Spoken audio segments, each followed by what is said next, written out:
IELTS 20, published by Cambridge University Press and Assessment 2025. This recording is copyright. Test 1. This is the IELTS listening test. You will hear a number of different recordings, and you will have to answer questions on what you hear. There will be time for you to read the instructions and questions, and you will have a chance to check your work. All the recordings will be played once only. The test is in 4 parts. At the end of the test, you will be given 10 minutes to transfer your answers to an answer sheet. Now turn to Part 1.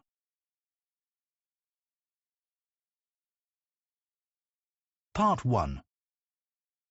You will hear a woman asking a friend for restaurant recommendations. First, you have some time to look at questions 1 to 4.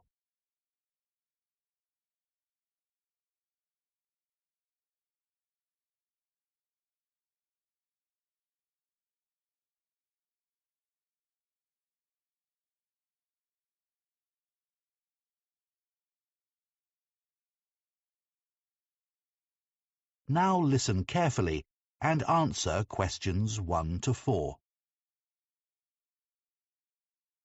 I've been meaning to ask you for some advice about restaurants.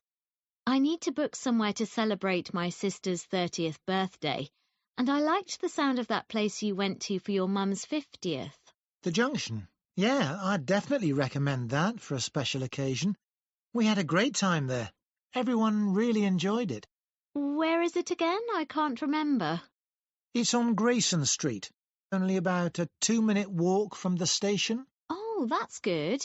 I'd prefer not to have to drive anywhere, but I don't want to have to walk too far either. Yes, the location's perfect, but that's not necessarily why I'd recommend it. The food's amazing. If you like fish, it's probably the best restaurant in town for that. It's always really fresh, and there are lots of interesting dishes to choose from. But all the food is good there. Is it really expensive? It's certainly not cheap, but for a special occasion, I think it's fine. It's got a great atmosphere, and before dinner you can go up on the roof and have a drink. It's really nice up there, but you need to book. It's very popular, as the views are spectacular. Sounds good. So that's definitely a possibility then. Is there anywhere else you can think of? If you want somewhere a bit less formal, then you could try Paloma. Where's that? I haven't heard of it. No, it's quite new. It's only been open a few months, but it's got a great reputation already. It's in a really beautiful old building on Bow Street. Oh, I think I know where you mean. Right beside the cinema. Yes, that's it. I've only been there a couple of times, but I was really impressed. The chef used to work at Don Felipe's, apparently. I was really sorry when that closed down. So is all the food they serve Spanish then? Yeah, you can get lots of small dishes to share, which always works really well if you're in a group. Worth thinking about. Yeah, there's a lively atmosphere, and the waiters are really friendly. The only thing is that you need to pay a £50 deposit to book a table. A lot of restaurants are doing that these days. I should have a look at the menu to check there's a good choice of vegetarian dishes. A couple of my friends have stopped eating meat.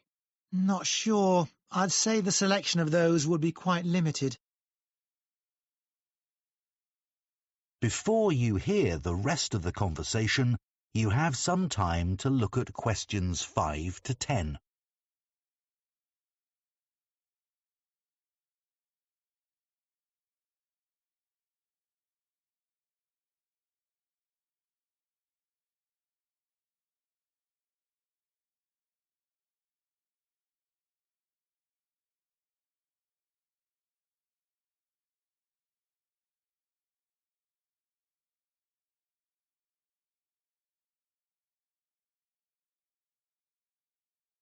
Now listen and answer questions 5 to 10. I've just thought of another idea. Have you been to the Audley? No, don't think I've heard of it. How's it spelt? Audley. You must have heard of it. There's been a lot about it in the press. I don't tend to pay much attention to that kind of thing. So, where is it exactly? It's in that hotel near Baxter Bridge, on the top floor. Oh, the views would be incredible from up there. Yeah, I'd love to go. I can't think of the chef's name, but she was a judge on that TV cookery show recently. And she's written a couple of cookery books. Oh, Angela Frain. That's the one. Anyway, it's had excellent reviews from all the newspapers. That would be a memorable place for a celebration. Definitely. Obviously, it's worth going there just for the view, but the food is supposed to be really special. She only likes cooking with local products, doesn't she? Yes. Everything at the restaurant has to be sourced within a short distance, and absolutely nothing flown in from abroad. I imagine it's really expensive, though. Well, you could go for the set lunch. That's quite reasonable for a top-class restaurant. £30 a head. In the evening, I think it'd be more like £50. At least that, I should think. But I'm sure everyone would enjoy it. It's not the kind of place you leave feeling hungry, though, is it? With tiny portions. No, the reviews I've read didn't mention that. I imagine they'd be average. Well, that's all great. Thanks so much. That is the end of Part 1. You now have 1 minute to check your answers to Part 1.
Part 2. You will hear a potter, Heather McCallum, speaking to a group of people who are visiting a pottery, a place where people make pots and other objects from clay. First, you have some time to look at questions 11 to 16.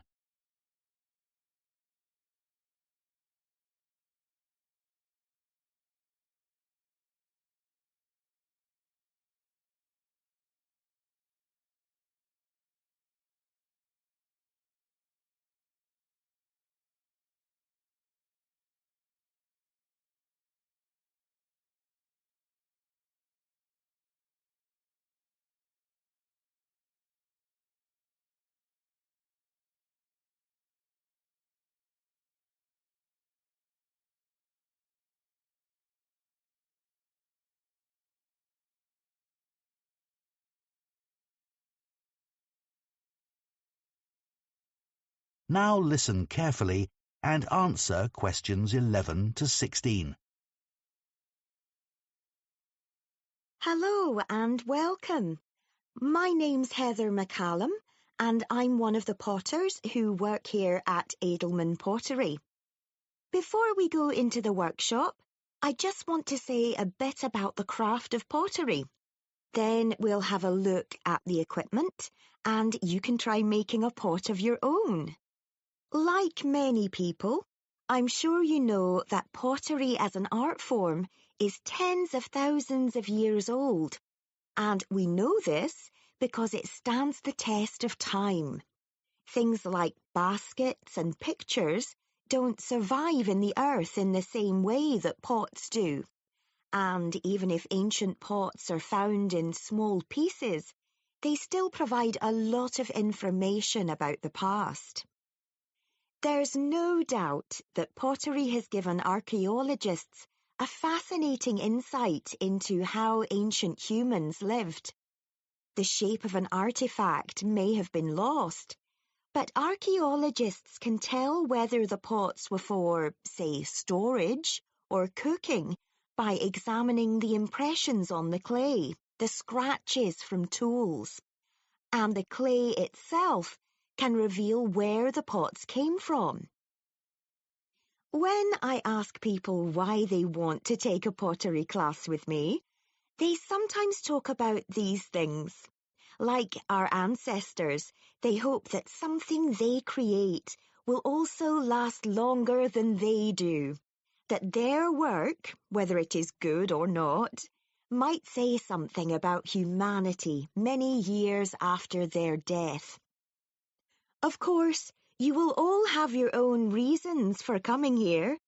As far as I'm concerned, what I love most is the concentration you need to make a good pot. That focus takes you away from the stresses of everyday life. If you're elderly, it's also good exercise for hands and wrists and helps with arthritis. And of course, it's a fun activity for children because it's so messy. Here at Edelman Pottery, we show you some of the basic pottery techniques so that you can use these to create whatever you wish. A gift for a friend, perhaps. Like nearly everyone who comes here, I'm sure this is the first time you will have tried the art. So we'll keep things simple today. Now, before we move on, can I just say a word about what you're wearing? As we said in our email, please remove any watches, necklaces, etc. and put them somewhere safe. If you have long hair, do tie it back now. We'll provide aprons later, but I trust your clothes are old but comfortable, not your favourite t-shirt or jeans. Before you hear the rest of the talk, you have some time to look at questions 17 to 20.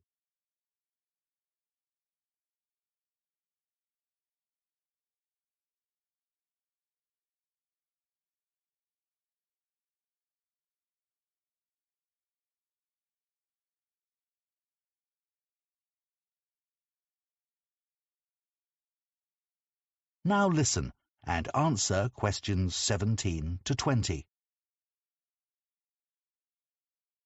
So now we're in the workshop. Have a look around. There's a lot going on.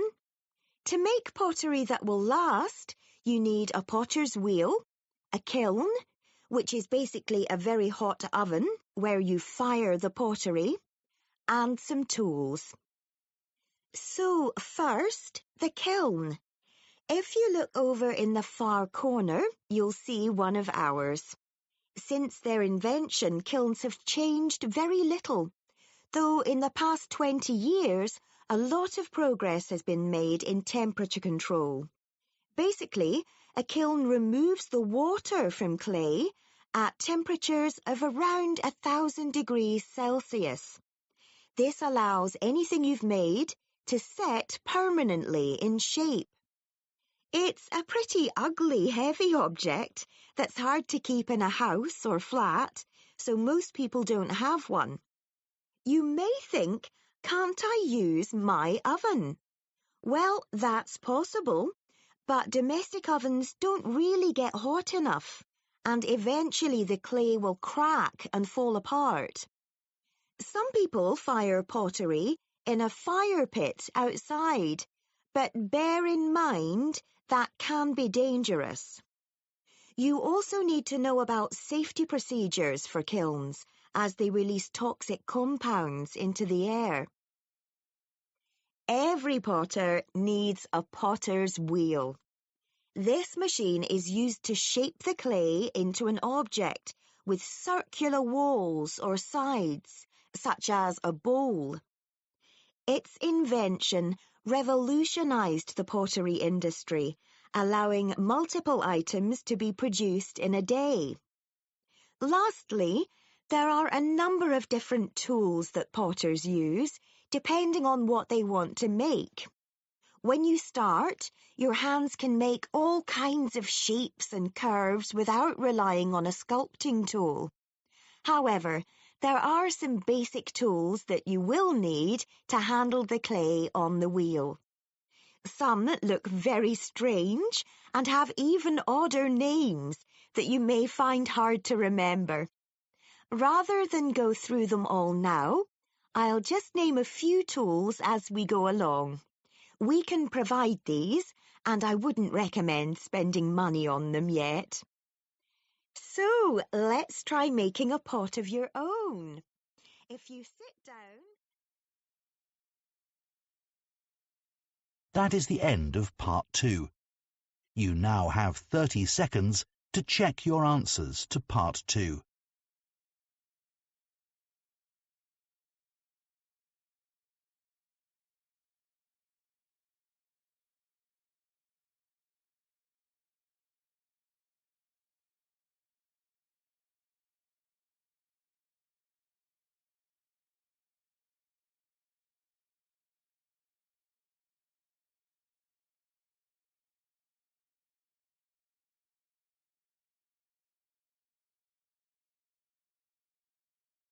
Part 3. You will hear two sociology students called Tamara and Dev discussing their research for a presentation on loneliness. First, you have some time to look at questions 21 to 26.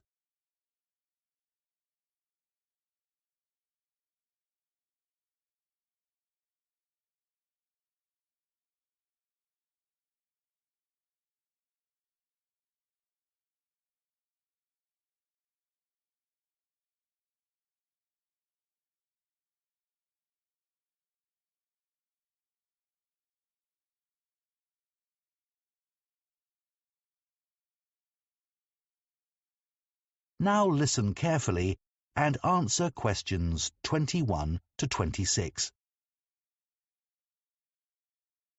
Shall we go through the notes we've made from our research into loneliness now, Dev? OK, Samara.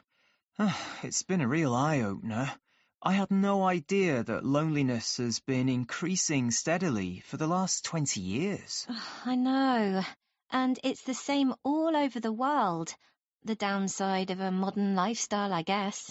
Did you come to any conclusions about what the reasons for the increase are? Well, I'd assumed it was mainly an issue for the elderly, but in fact it's something which affects young people just as much. So nothing really to do with longer lifespans. What about social media? In my case, far from making me feel isolated, it actually does the opposite. It definitely does more good than harm. I'd say loneliness has a lot to do with the way cities are designed. People living in high-rise flats with not much opportunity to speak to their neighbours. I think you're right. Another possible reason is that people are having fewer children and don't live in large extended family groups. But in this country anyway, that all changed decades ago. And yet loneliness is a more recent problem. I suppose so. A more plausible explanation is that people are having to move around for work and often end up living miles away from their family and friends. That's true. Looking at the studies on health risks and loneliness, there are claims that loneliness has as much impact as smoking 15 cigarettes a day. Or similar to the risks caused by obesity. But I'm not sure there's enough evidence for some of these claims. Well, what about that one in Finland, which showed that loneliness increased the risk of cancer by about 10%? And those findings have been supported by other studies too. You're right about that one. I was actually thinking of the studies on dementia. Some found no association between loneliness and dementia, and others found the opposite. Not exactly reliable then. There's been a lot of research on cardiovascular disease and whether loneliness contributes to that. Yes, I read that it was hard to reach a judgment, as the definition of loneliness varied quite a lot, and the responses from participants were too subjective. But there's no doubt that loneliness contributes to a weakened immune system. Unquestionably, the data on that is sound. What did you think about the evolutionary theory of loneliness? Well, I thought the idea that loneliness evolved because it motivated people to be with other people quite convincing. Survival often depended on group cooperation. But I don't think there's enough evidence to claim that there must be a group of neurons in our brains which influence social behaviour by making us feel bad when we're alone. There are a few studies which support the theory, but not conclusively enough. More evidence is needed. And anyway, this theory's not really useful when it comes to solving the problem of loneliness today. True. Before you hear the rest of the discussion, you have some time to look at questions 27 to 30.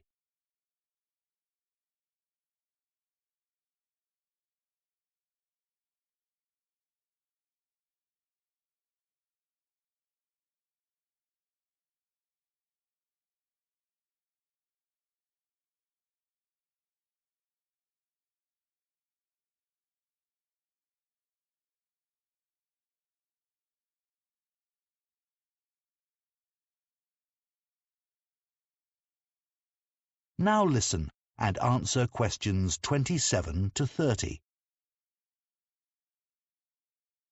Should we look at the relationship between loneliness and mental health now?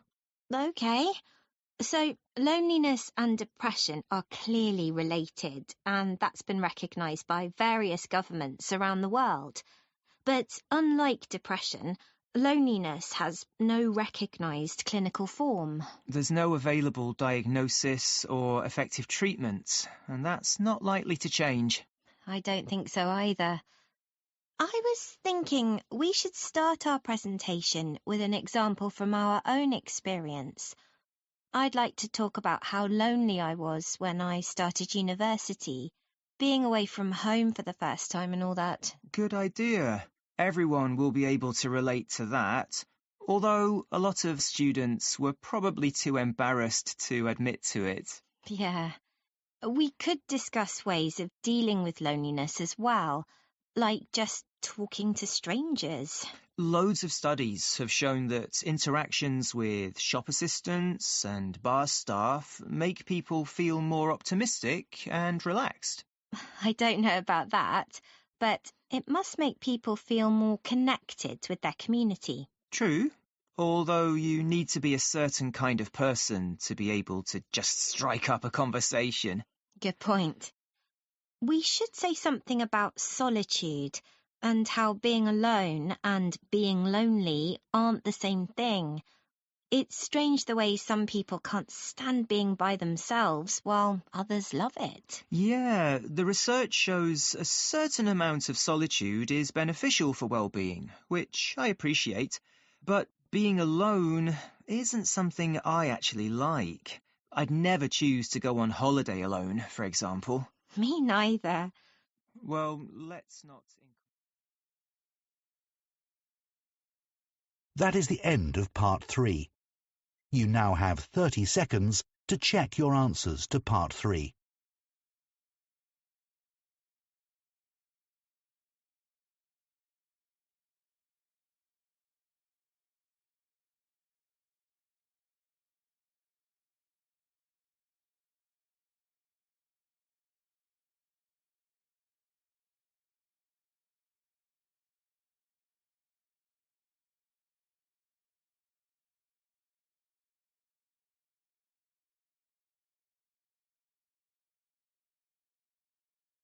Part 4.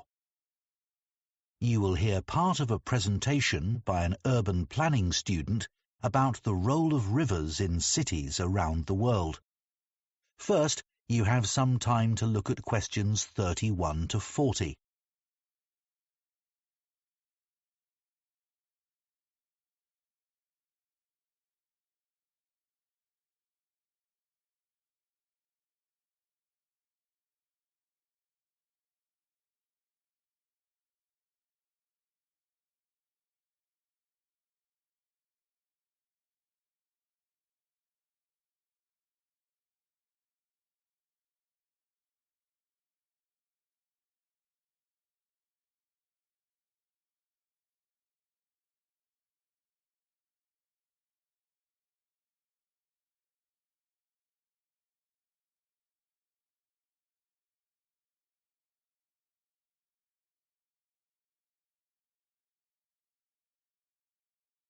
Now listen carefully and answer questions 31 to 40. It's quite hard to think of a city that doesn't have a big river running through it. If you think about the major cities in the world, Shanghai, New York, Mumbai, London, they're nearly all built on rivers. When these cities were established hundreds or even thousands of years ago, the rivers were a big part of people's lives. In 16th century London, the quickest way to get from one part of the city to another was by river. But people also used the river for fishing, as the water then was relatively clean, and they would also go on boat trips up and down the river just for pleasure, as a relaxing escape from the noise and bustle of the city streets. But as industries developed and populations increased, city rivers suffered. The rising number of people meant there was a huge increase in the amount of sewage discharged into the rivers. Rivers had always been used for this purpose, but when the number of inhabitants was so small, that wasn't such a problem. However, as cities grew to over 1 million inhabitants, the impact on the rivers became more serious. In addition, other types of pollution increased as factories were built beside the river and discharged their waste materials into the water. This got worse over time. As recently as 1957, scientists at London's Natural History Museum declared that the River Thames was dead in biological terms, as the water was too filthy to support any kind of life. But in recent years, as rivers lost their industrial function, cities have begun to recognize their true value and to take steps to clean them up. For example, the River Thames is now cleaner than it's been for 150 years. These days, you can see seals swimming in the water, and recently people had to try to rescue a whale, which had got lost and swum up the river from the sea by mistake. Unfortunately, they didn't succeed, but the problem was disorientation rather than the quality of the water. Then, all around the world, riverside areas are now seen as prime sites for development. Warehouses that were once used for storing goods are now being converted into expensive restaurants and also into apartments with river views, which are in great demand and sell for astronomical prices. In Los Angeles, on the west coast of the USA, an architect has plans to revitalize the banks of the river and to make a park there, which can provide facilities for sports as well as a natural environment for relaxing in. It's also hoped that the riverside can be used for other purposes. It's been proposed that facilities could be provided for displaying projects related to various kinds of art that have been produced by local people, for example. In the city of Paris, during the summer months of July and August, all the traffic is banned from the roads by the sides of the river, and the banks are transformed into beaches, where people can relax in deck chairs under potted palm trees, sunbathe, or buy a drink or a snack while enjoying the view.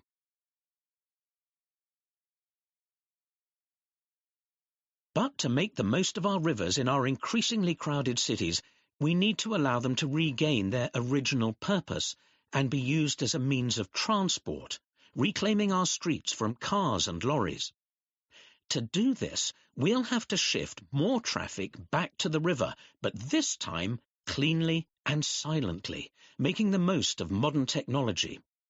Already, more than 2 billion passengers use the ferry to travel in cities around the world, like Istanbul, San Francisco, and New York. And these numbers are set to rise further. Admittedly, it's not a fast way of travelling, but neither is a car when it's stuck in traffic.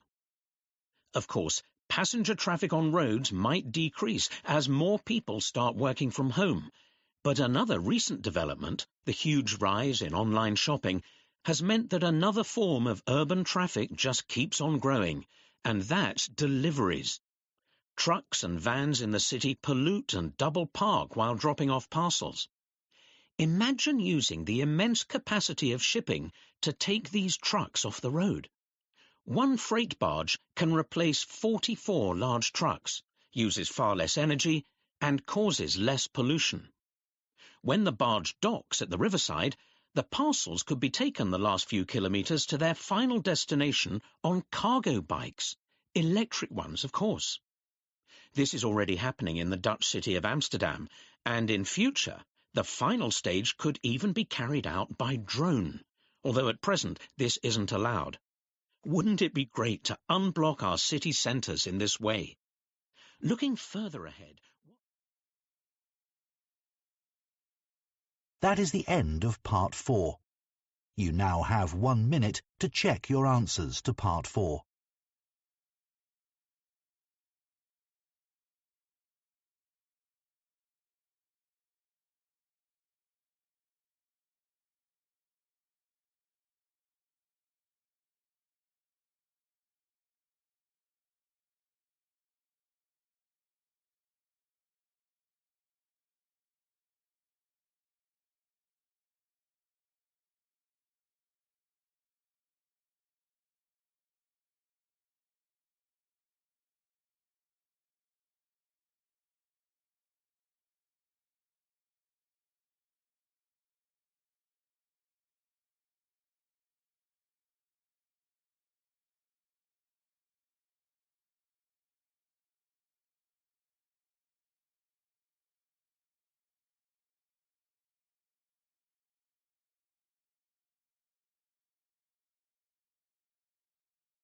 That is the end of the listening test. In the IELTS test, you would now have 10 minutes to transfer your answers to the listening answer sheet.